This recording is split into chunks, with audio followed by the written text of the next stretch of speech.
তাহাজ্জুদ নামাজ এক গভীর রাতের প্রার্থনা। এটি শুধু আমাদের আল্লাহর সাথে সংযোগের সময় নয়, বরং এটি এমন একটি সময় যখন আমরা আমাদের হৃদয়ের সব গোপন কথা আল্লাহকে বলতে পারি।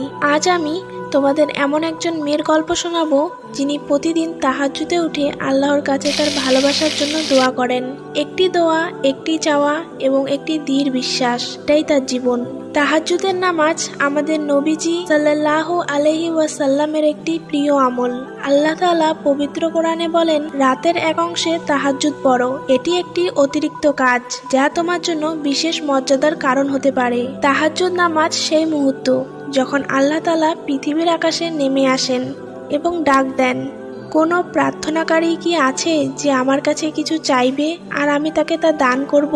আজ আমি তোমাদের একজন মেয়ের গল্প বলবো যার নাম ছিল সারা। সারা ছিলেন এমন একজন যিনি তার জীবনের প্রতিটি মুহূর্ত আল্লাহর সাথে সংযোগ স্থাপনের মাধ্যমে পার করতে চেয়েছিলেন।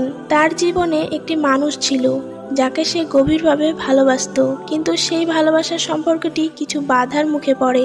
সারা জানতেন মানুষের হৃদয় পরিবর্তন করার ক্ষমতা একমাত্র আল্লাহর হাতে। তাই সারা একদিন সিদ্ধান্ত নিলেন তিনি প্রতি রাতে তাহাজ্জুদ পড়বেন এবং আল্লাহর কাছে প্রার্থনা করবেন। তিনি বলতেন, হে আমার রব, তুমি আমার মনের কথা জানো। তুমি জানো আমি তাকে কতটা ভালোবাসি। আমি তোমার কাছেই যাচ্ছি। যদি সে আমার জন্য কল্যাণকর হয় তবে তাকে আমার জন্য সহজ করে দাও, আর যদি সে আমার জন্য ক্ষতিকারক হয় তবে আমাকে সেই ভালোবাসা থেকে মুক্তি দাও। তাহাজ্জুদ একটি ধৈর্যের আমল।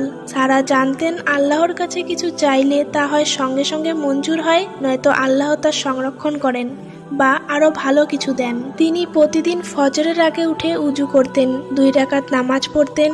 কখনো তিনি দীর্ঘ সময় সিজদায় থাকতেন, আল্লাহর কাছে তার দোয়া পেশ করতেন। সারার কথাগুলো ছিল গভীর, আন্তরিক এবং বিশ্বাসে পূর্ণ। হে